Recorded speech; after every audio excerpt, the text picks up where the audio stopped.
ان کے طرز عمل، ان کے رویوں پر بھی اللہ تعالیٰ نے یہاں بحث کی. اور پھر یہ بھی آیت اسی سینیریو میں ہے، اسی کانٹیکسٹ میں ہے. اور مشرکین مکہ جو کام کرتے تھے اس کا تذکرہ ہے کہ وہ یہ دو کام کرتے تھے کہ لوگوں کو بھی روکتے تھے اور خود بھی رکتے تھے حق سے، اور حق کو تسلیم کرنے سے اور سمجھنے سے. تو یہ اپنا نقصان کر رہے ہیں. اب اس آیت کو ہم اگر جنرلی دیکھیں تو پھر آج کل کے دور کے لوگ بھی اس میں شامل ہیں. جیسے آج کل مسلمانوں میں بھی بہت سے لوگ جو کفر میں، شرک میں، بدعات میں بہت زیادہ مبتلا ہیں. تو وہ کیا کہتے ہیں؟ براہ راست قرآن کو اسٹڈی نہ کرو، نہ پڑھو قرآن، قرآن سے روکتے ہیں.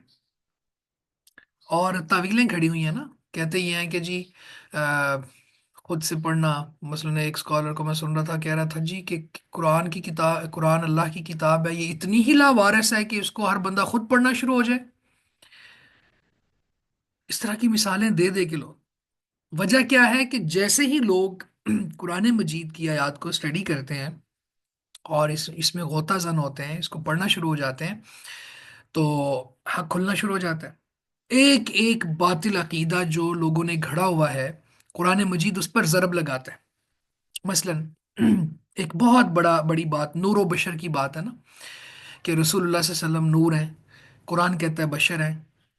اور قرآن مجید نے اس پر انداز بدل بدل کے دلائل دیے ہوئے ہیں. اس کا مطلب کیا ہوا کہ جب کوئی شخص قرآن مجید کو خود سے پڑھنا شروع ہو جائے گا، ایک تو قرآن کی تاثیر بہت خوبصورت ہے کہ وہ انسان کو حق پر لگا کے چھوڑتا ہے قرآن. اور دوسرا یہ ہے کہ ایسے عقائد، نظریات واضح ہوتے جاتے ہیں، اور بتلان ہوتا ہے جو غلط قسم کے عقیدے اور نظریات ہیں. میں آپ کو ایک مثال دیتا ہوں. ابھی یہ جو خود جمعہ گزرا نا، جمعے کے بعد میرے پاس ایک بھائی آئے. ان کے ساتھ ایک شخص تھا. وہ کہتے کہ جی یہ تیسرا چوتھا جمعہ آپ کے پیچھے پڑ رہا ہے، تو اس کے عقائد، نظریات وہ ہیں جو دعوت اسلامی کے ہیں، یعنی بدعات کو پروموٹ کرنا اور اس طرح کی چیزیں. تو یہ آپ سے نصیحت لینا چاہتا ہے. تو میں نے اس کو صرف ایک بات کہی. میں نے کہا کہ آپ نا، اس بات پر تو اتفاق ہے نا، قرآن اللہ کی کتاب ہے، اور احادیث میں سے سب سے صحیح کتاب بخاری ہے، اور اس کے بعد مسلم ہے. تو آپ نے کسی بھی اسکول آف تھاٹ کا ترجمہ لے لیں، صرف ترجمہ پڑھنا ہے، بریکٹیں اور حاشیہ نہیں پڑھنا. آپ ذرا یہ بات سمجھیے گا، آپ کسی کو بھی یہ کہہ سکتے ہیں. قرآن مجید ظاہر ہے وہ عربک میں ہے نا، تو قرآن مجید کا صرف ترجمہ کسی بھی اسکول آف تھاٹ کا لے لیں آپ، اس کو پڑھنا شروع ہو جائیں. نہ آپ نے حاشیے میں جانا ہے، نہ بریکٹس میں جانا ہے، نہ کوئی اس کی تشریح اور توضیح ان کی پڑھنی ہے. بس آپ فیملیئر ہو جائیں کہ قرآن مجید کے الفاظ کا ترجمہ کیا ہے. بس یہ ایک کام اگر آپ پورا کر لینا، تو اس کے بعد آپ کے سامنے حق واضح ہو جائے گا. اگر آپ چلے گئے بریکٹوں کی طرف، حواشی کی طرف، آ، اور لوگوں کی تفاسیر کی طرف، تو پھر پہلی کنفیوژن یہ ہوگی کہ کون سی حق ہے، کون سی صحیح ہے، کدھر جائیں. دوسری بات یہ ہے کہ ہر ایک نے اپنے اسکول آف تھاٹ کی اینک پہن کے وہ تفاسیر اور حاشیے لکھے ہوئے ہیں، تو آپ کو سمجھ ہی نہیں آئے گی. قرآن مجید کے الفاظ کا ترجمہ جب تک آپ پڑھ لیں گے، تب تک آپ کے اوپر بہت سی چیزیں آشکار ہو جائیں گی. تو یہ کہتے ہیں جی نہیں، قرآن مجید کو تو نہیں پڑھنا چاہیے، اور اس سے روکتے ہیں. یا اب آپ ذرا دیکھیں کہ آج کے دور کے بعض مسلمانوں کے وہ فرقے جو کفر و شرک بدعات میں مبتلا ہے، ان کا طرز عمل بھی وہی ہے جو مشرکین مکہ کا ہے. کیا کہتے ہیں؟ کہ خود بھی رکتے ہیں، دوسروں کو بھی منع کرتے ہیں کہ نہ آؤ اس کے پاس، قریب نہ ہو قرآن کے. تو اللہ تعالیٰ فرماتے ہیں کہ یہ لوگ اپنے آپ کو ہی ہلاک کر رہے ہیں. یہ کتاب تو انسانوں کی کتاب ہے. یا ایوہ الناس، یا اہل الکتاب، انسانوں کو ایڈریس کرتی ہے. اہل کتاب یہود و نصارہ کو ایڈریس کرتی ہے، پھر مومنین کو بھی ایڈریس کرتی ہے. تو پھر اللہ تعالیٰ فرماتے ہیں وَلَقَدْ يَسَّرْنَا الْقُرْآنَ لِلذِّكْرِ فَهَلْ مِن مُدَّكِرٍ. ایک نکرہ سینس میں قسم کے ایکول تاکیدیں جمع کر کے وَلَقَدْ، اور بلا شبہ یقیناً ہم نے اس قرآن کو نصیحت کے لیے آسان کر دیا. کوئی ہے جو اس کو نصیحت کے طور پر لے لے؟ فَهَلْ مِن مُدَّكِرٍ،